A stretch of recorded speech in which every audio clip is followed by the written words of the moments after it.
morning. Welcome to Morning Briefing on Aspheric TV. I am Dayo Olujomo Ekuni. Good morning, Uncle Mustilala. Good morning. How was your night? It was okay. And how was your Valentine's Day? The Valentine was just like any other day. There's nobody to profess love to. Not take that out. Okay, now let's go straight to what we have for today in Nigeria's dailies.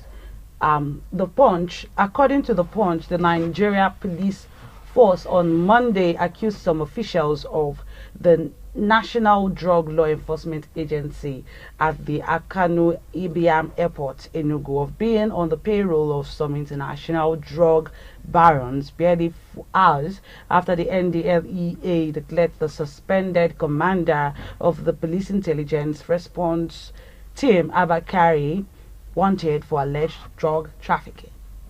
Guardian. Another blight on the country's battered image came to the fore yesterday when high-profile police officer Abba Kyari was declared wanted for involvement in drug-related deal by the National Drug Law Enforcement Agency (NDLEA). The Guardian reports. Vanguard. After some deliberations that dragged into the early hours of yesterday, the National Executive Council (NEC) of Academic Staff Union of Universities ASUU said it was embarking on a month strike to press the federal government to meet its demand, Vanguard reports. The Nation. There were strong indications last night that suspended police chief Abba Kyari, taken into National Drug Law Enforcement Agency (NDLEA) custody yesterday, will be extradited to the United States after his probe for an illicit drug deal, according to the Nation. Daily Trust. According to Daily Trust, more senior police operatives and other security agents would be arrested following the detention of DCP Abba Kyari, the suspended commander of the Intelligence Response Team (IRT) at the Force Intelligence Bureau of the Nigeria Police Force over drug-related offenses, credible sources said on Monday. Everything is it's looking like it's all about Abba Kyari. Right now, we want a quick break, and when we come back, we'll get to give you the news and details and also analyze.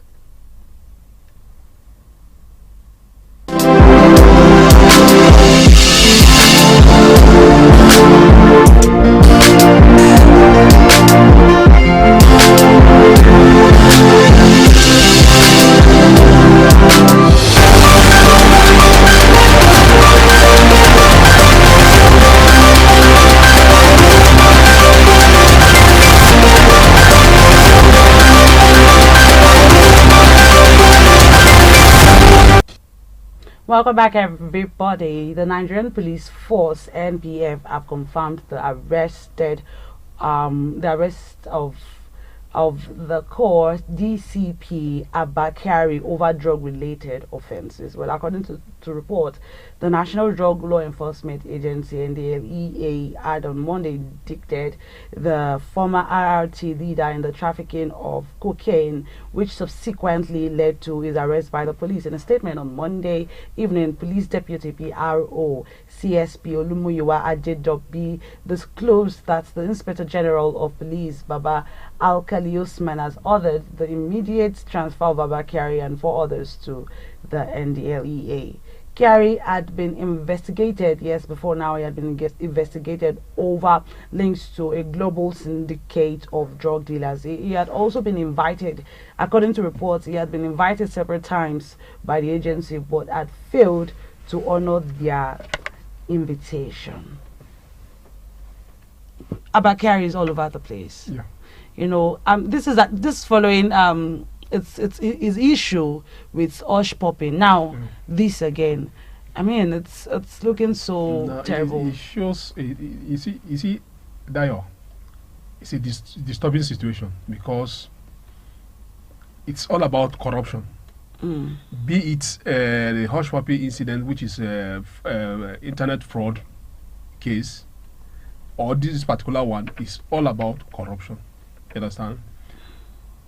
Recall that only recently Transparency International released their report for two step backward. You understand? It shows that the corrupt fighting that we're talking about, it's more of lip service. You understand?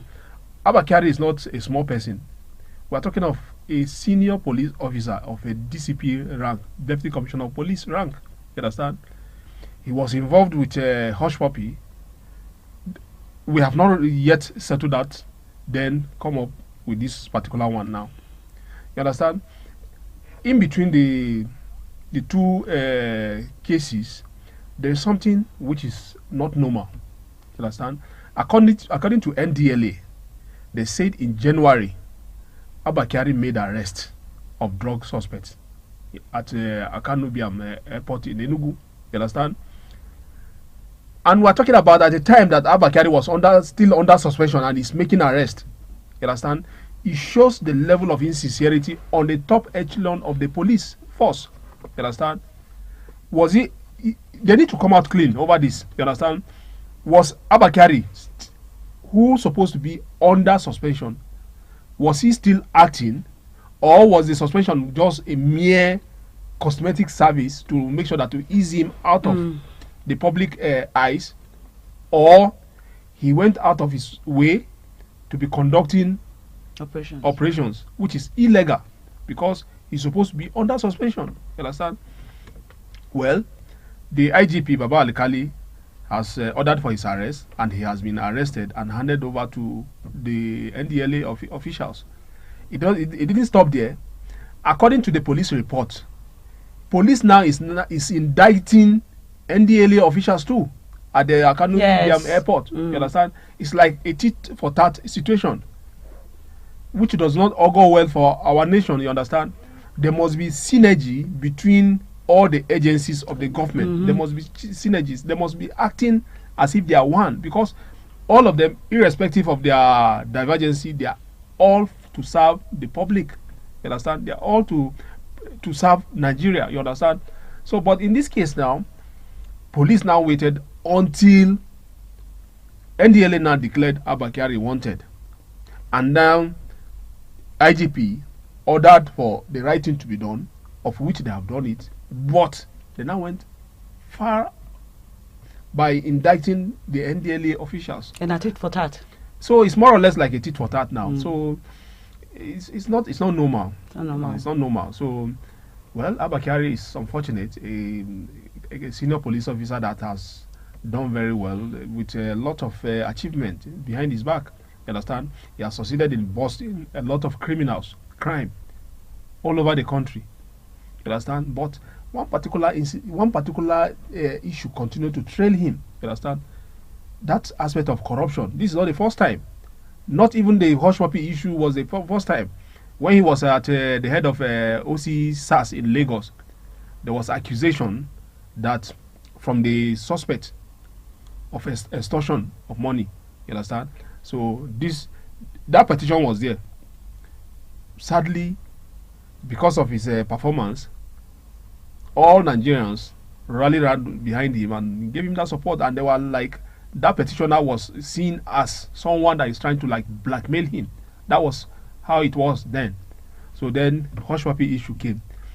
The good thing about the Hush Puppy issue, it was not the investigation was not conducted in Nigeria. It was done by the FBI, almighty FBI in America.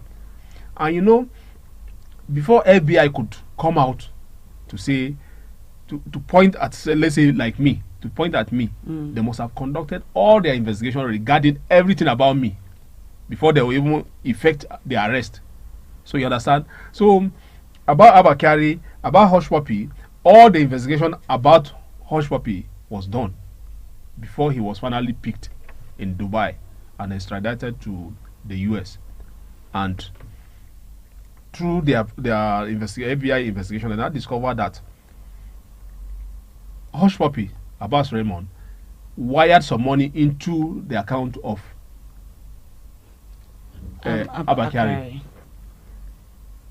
It started from someone who's supposed to be like a witness, a prosecuting witness, one guy and a friend of Hush Puppy, Vincent.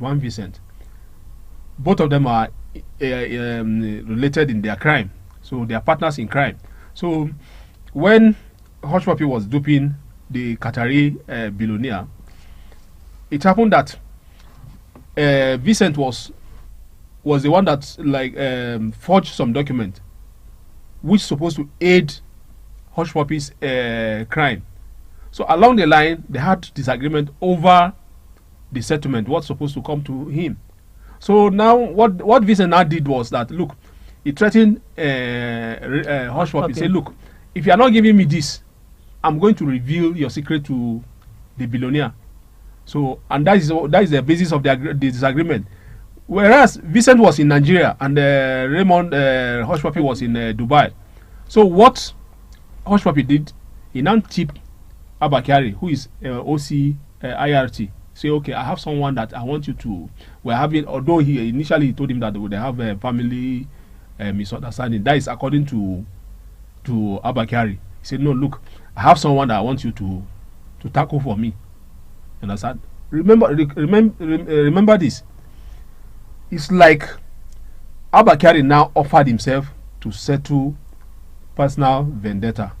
You understand? He was using his office to settle some personal score among people. You understand? So when Hush Puppy now tipped Abba Kyari now went and arrested Vincent. Then he didn't stop there.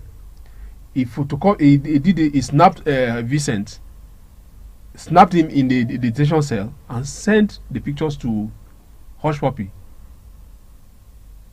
to confirm the arrest.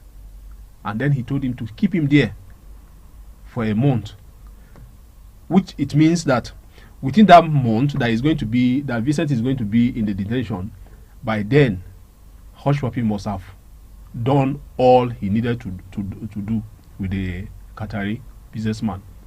So what FBI are charging him now, they're charging him for aiding a crime.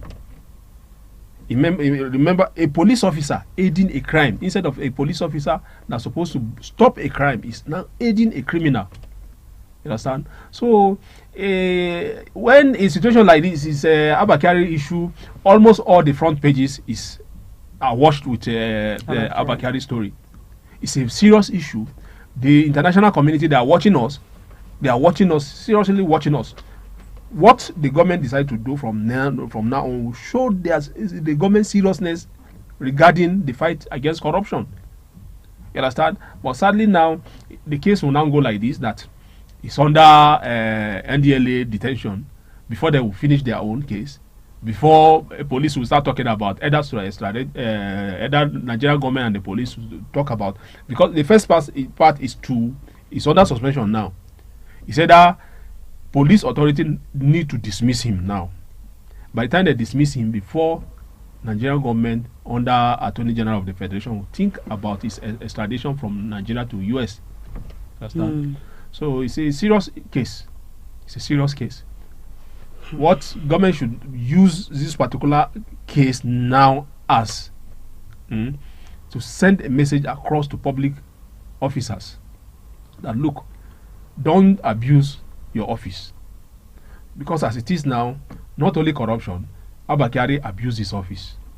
He abused his office, and the police authority they are not clean regarding Abba Kyari. You understand? Before now, there is this speculation that Abba Kyari wasn't suspended anyway. You understand? So, and from what the NDLEA has all said, he has been acting.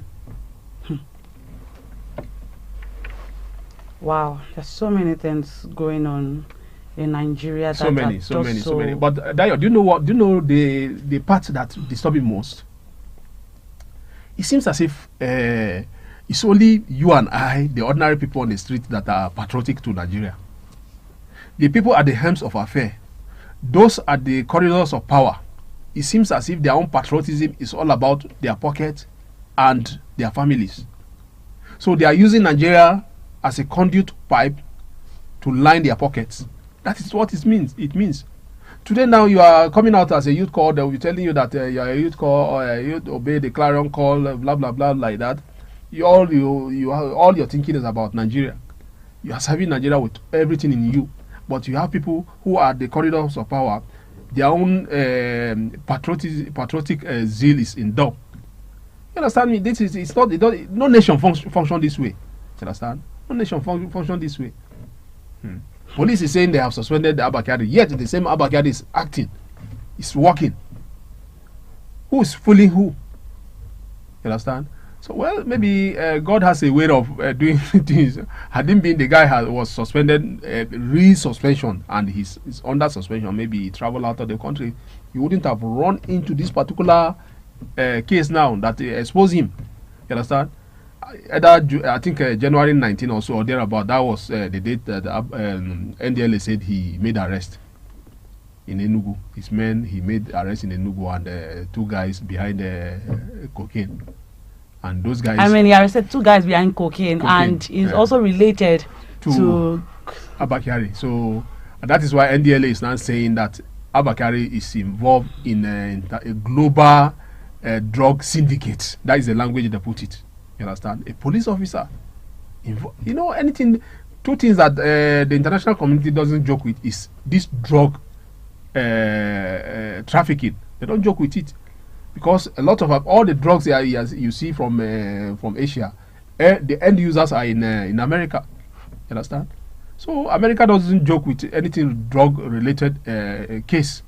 Then internet fraud. All the 2 major cases that the international community don't joke with, they are the 2 cases that Abba Kyari is linked to. And is a police. And a police officer. Too bad. Too bad. Too bad. The Katsina state government has placed a ban on Vigilante group for carrying out extrajudicial killings in the northwest state. The government, led by Governor Aminu Masari, also ordered the arrest of members of the Vigilante by the police and other security agencies. In a statement signed by the Special Advisor on Security Matters to the state government, Ibrahim Ahmed Katsina, the government warned that no one has the right to take the law into his hands under whatever guise. He stated that arrested suspects should be handed over to the police or any other security agency for proper investigation and prosecution. I mean, we have a lot of vigilante that take laws into their hands. You understand? All this boils down to the aspect of the failure of the conventional security. You understand? If the conventional security, like police, if they are performing their duty efficiently, we don't need vigilantes, because we are talking about vigilante. They are abnormal. It's like an aberration. You understand? These are people that they are unconventional. You understand? They don't have rules of engagement. I mean, they can use voodoo. They use charm. I mean, is it part of the law? So it's not part of the law. So these are people that they are not trained on the rule of law. They are not trained on the enforcement of law. You understand? So, due to the inefficiency of the police, I'm sorry to say that they are inefficient, because though they are acting within their own capacity, they can't go beyond their capacity. So, and you see people, some Nigerians clamoring to say, okay, the security architecture should be unbundled. It should involve state police. You understand? So, sadly, you see those of us from the north here, whenever the issue of state police is raised, we tend to be somehow we see it differently. You understand? If not, now we are talking about the Katsina state governor is talking about the vigilante group. They call them Yansake. Yes. So you have the Yansake now, whereby on several times the bandit, the Fulani, you know, the bandits are mostly Fulani. So there are several times they have come out to say, look, as long as these vigilantes are in existence, will continue to bear arms. That is what the Fulanis are saying. That these guys, they arrest our people, kill our parents, that as long as they continue to do their SSs, we too will continue to bear arms. And as long as they bear arms, we are talking about banditry. You understand? So, several times, the accusation has been laid by the Fulani. So, and these guys, they continue to do their work of the vigilante. At a certain point, it now became issue of tribal issue between Fulani versus Hausas. You understand? Most of the vigilantes are Hausas, and their main enemies are the Fulanis. So, whenever the Fulani now come inside the town, they arrest them. Are not arrest to hand them over to the police. You know, in the southwest, they will have a Amoteku. Amoteku effect arrest, and the police are the people that do the prosecution. But not in the case in the north. At times, they'll come after this Fulani and they will exterminate them. You understand? So it becomes a tit for tat. But the governor himself is not sincere enough, because I have the video. Maybe probably tomorrow, if we are going to discuss it, I will bring the video. The governor's then in the video, he was just saying that people must defend themselves. That if you like, go and get, even if it is catapult, get your catapult, a slingshot. Oh, that would be very terrible. You understand that you must defend yourself. So now he's now saying he has encouraged self-defense. And the people now, the vigilante now, are part of the self-defense constituted by the communities. You understand? And then you are removing them. And you are now seeing that they are becoming SS in their. I mean, there's no way a government will tell a people to begin to defend themselves and you will not have trouble, because they can go and get guns. It's a breeding ground for anarchy. You understand? You understand? So all this vigilante here and there, vigilante here, vigilante up, vigilante this, part of self this or that. defense. There is only one way out of it. Federal government is overwhelmed with security challenges. Even the federal government under Muhammad Buhari, their party, they constituted a constitutional review. They call it a restructure committee under RFI. They went for all the states. Part of the recommendation was state police. But sadly now, APC is not talking about that anymore. The fact is that as long as we continue on this way, people will continue to clamor for unconventional means of settling security challenges. You understand? It's high time Nigeria now should think of reviewing the constitution to accommodate state police. I know quite okay some governors will use it against their opposition, against their critics in the state, but along the line, it will perfect it. You understand? Yeah. If Katsina State is in charge of its state police, the police will be trained. You understand? They will be trained. You be as a policeman, a state police man, you'll be under oath. You'll be guided by rules of engagement. You understand? Not like what the vigilante today are doing, like you arrest, you kill, you arrest, you kill, you burn somebody. I mean, that's exactly what they are doing. Because you see someone stealing and you don't even know what transpired. You begin you descend you get tires and you begin to burn the person. Someone like you. So it's high time we look inward into our constitution. The part that need amendment, we should amend it. I mean, everything. Do I see everything? It's not really in order. Everything has one disorder, the other. It's more of a constitutional problem. You understand? It's not just in order. It's not in order because of its. The security is on the exclusive list of the constitution, whereby it's only the federal government has jurisdiction over security matters. You understand? I mean, you have state police, you have governors that are seen as the chief security officer of the state, but in the recent they don't have. How are you a chief security officer of your state when you don't have control over the police? You don't have control over DSS as little as the constable of a police in the state. before a governor can say go and do this, he must pass through appropriate channel. The appropriate channel is the commissioner of police or the IG of police down to the commissioner of police, then the commissioner of police down to area commander to the DPO. You understand? So it's we know what to do. That I can tell you this, that we know what we're supposed to do in Nigeria, but you discover that we are not doing it the right way because of the fear of Nigerians' disintegration. People believe that by the time Nigeria is greater autonomy or devolution of power is devolved to the state, so we can have the power to just separate. To separate. So that is the fear. And if we are afraid of disintegration, we should ensure equity and fairness. You understand? If there's equity and fairness, I doubt if there is any part of Nigeria that would like to say I want to be on our own. You understand? It's due because there is no equity and fairness. You discover that these people, they want to go. Those ones, they want to go. Those ones, they want to go. You understand? So we should ensure equity and fairness. Once we ensure equity and fairness, nobody will like to go.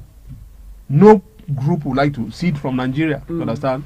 But in the absence of that, we will continue to force ourselves to live together. And as long as we continue to force ourselves to live together, our unity will remain fragile. Well, the Academic Staff Union of Universities, ASUU, yesterday on Monday declared another round of strike action over the disagreements with the federal government of Nigeria. The union declared a 1-month total strike after the NEC meeting of the union in Lagos tagged neck for neck. Well, according to reports, the academic union made this decision known at a press conference addressed by the president of ASUU, Professor Emmanuel Osodike, on Monday, 14th February 2022. ASUU again. I mean, it's a worrisome development. You understand? It's ASUU again. If you ask me, I would say, look, federal government seems not to understand or know what to do with ASUU. You understand? If you are me, at times I like a drastic solution to problem. You understand? If you ask me, I will say, look, the only solution to ASUU problem, federal government inability to fund university education well. If you ask me, I will say, look, close down the university. Federal university, close down all the university for good 1 year. Within that 1 year, government should be able to solve the issue of funding. You remember, it's about funding. Inadequate funding of the federal institutions. So you understand? So there should, even up to now, we have not been able to come up with a good education policy. You understand? So we are talking, ASUU is talking about proper funding of research grant and all this and that. It's an agreement. It's not like a fresh agreement. It's an agreement that government has already signed. What is the problem now is implementation. You understand? Before now, government is complaining that they have inadequate money, of which that is the reality of situation now, because we are running budget deficit. You understand? Government is borrowing. We will know here and there that they are borrowing. But what ASUU is saying is that when it comes to the aspect of government spending for itself, the money will be available. But when it comes to education, government will complain that there is no money. You understand? So it's a very I just remember something just came to my mind now. I know we're on the national TV, but you know, some months or some time ago, the president said that you going to school, I'm paraphrasing what he said, you going to school, don't think that when you come out you're going to get a job because everywhere is filled up. So are you, as a human being, it's making me feel like that's the reason why they're not paying attention to education, because they feel that it's not adding anything. I'm sorry to say this, you know, one of the major problems with President Muhammadu Buhari, he doesn't know how to do diplomacy, to apply diplomacy in the way he talk. You understand? He doesn't know that, look, saying that if Nigeria were to be a serious country, that will indict him and blacklist him and blacklist even his own party. You understand? It's insensitive on his part. You understand? Yeah, for the modern government now, government is not in a business to provide welfare and all those things.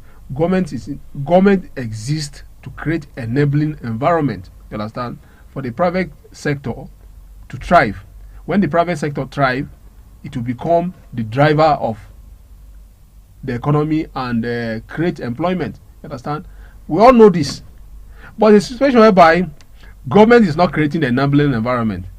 Instead, businesses that were existing before now, those businesses are shrinking or even collapse or go into extinction. And the government, the president is coming out to say, look, Go to school. he didn't go to school to come out and say there is no job anywhere. Understand? If there is no job anywhere, have you assisted them to be self-reliant? You understand? Have you assisted them? You know, see, it's unfortunate the kind of country we find ourselves. You discover that in the 90s we had technical education, technical schools here and there. You understand? As someone go to that technical school, before he will finish from, I think they call it, then it was not 6334 system of education. So before he finish his from 5, he must have learned a craft that by the time he's through with his exams from school certificate education from the technical college, he already has a job by himself. You could see carpenters, plumbers, mechanics, all this. But today now we don't have that. As we don't have that, we go through the normal school system. You finish your degree, you come out, you start hunting for We jobs. have technical schools in some places, but they are not. They are not putting eyes on them. No. It's not like the olden days technical school anymore. You understand? So you now discover that this normal process of education is more or less like you have been trained to come out and look for white collar job. You understand? That white collar job, which the president is saying, the white collar job is not there. You understand? And that's what. But the way he said it was not. It's more or less. I mean, actually, the way he said it, when I start to listen, yeah, I really got the point. But at first, I was like, as a Nigerian, I was like, why would he say such a thing? But what he's trying to say is that you get a skill. Have something. The process of getting the skill. Take for instance, when somebody now finish for his degree, you know, we as Nigerians, we have our own part that we are not doing the right way. Someone who is a youth corps member, you have been paid 30,000 naira monthly as your alawi. Part of this 30,000 naira, probably maybe you are in the city or you are in a rural area whereby you're supposed to make savings. Why can't you use part of your savings to train yourself in a craft or acquire that vocational training that will assist you? So you discover that a lot will not do it. By the time they come out, they'll hit the labor market. Their aims is about securing a white collar job. That white collar job is not there. You understand? We know the indicators, the economic indicators, they are there. You understand? So many companies have folded up. So many companies that have been operating in Nigeria before, they have gone elsewhere. You understand? For about 5 to 6 years now, there's what we call foreign direct investment, FDI, which is not coming in an appreciable figure. It's part of our economic problem today. So you discover that young man or young woman that you are saying they should go and learn craft. Some of them learn craft. At the end of the day, no capital to start is not there. No inability. So to me, Nigerians are even good. That is to my own. Actually, we have a lot of youth now learning, acquiring skills. Going to YouTube to acquire skills. Some they're not resting. Some they're not enroll into that training. They're not resting. You understand? And you know, government. It's not like the government is not aware. Even the President Muhammadu Buhari has said it before. They knew that they are breeding anarchy. They have said it several times that look, Nigerian population is like this. 60% of Nigerian population are young men and women that are below 40. You understand? You understand what we're saying here? 60% of the Nigerian population. It means out of this 60%, you cannot even get 30% that are productive. They are not productive not because of their own doing, but they went to school, acquired that knowledge. It's just that what we're saying now is that our school system doesn't inculcate that training that will make you self-reliant, whereby you create job for yourself and have some other persons under you. You understand? Our school system is to train you to become dependent on white collar job, which is not good for us. You understand? Then government is talking about they have a lot of intervention scheme here and there, like the CBN intervention scheme regarding how many youths know about how it? many of them not even know about it. Some the people that are even applied, have they been given? You understand? We have the anchor borrowers for the farmers, of which the CBN now is now saying that look, they have given out that loan to many Nigerians. It's not time for them to pay back, and they are not paying back. They are not paying back because the money was not given to the right people. You understand? So it's a very serious problem. We just pray that we get it right in 2023. Yeah. Thank you everyone for staying with us on Morning Briefing. I hope you had a nice time. Thank you, Uncle Musti. Thank you, Dayo. I am Dayo Lujo Ikuni, and he is Mustafa Abdulwalik. Do have a wonderful day, and do not forget to subscribe to our YouTube channel and follow us on all our social media handles: Facebook at Aspheric News, Instagram at aspheric.news, Twitter at Aspheric News. Bye.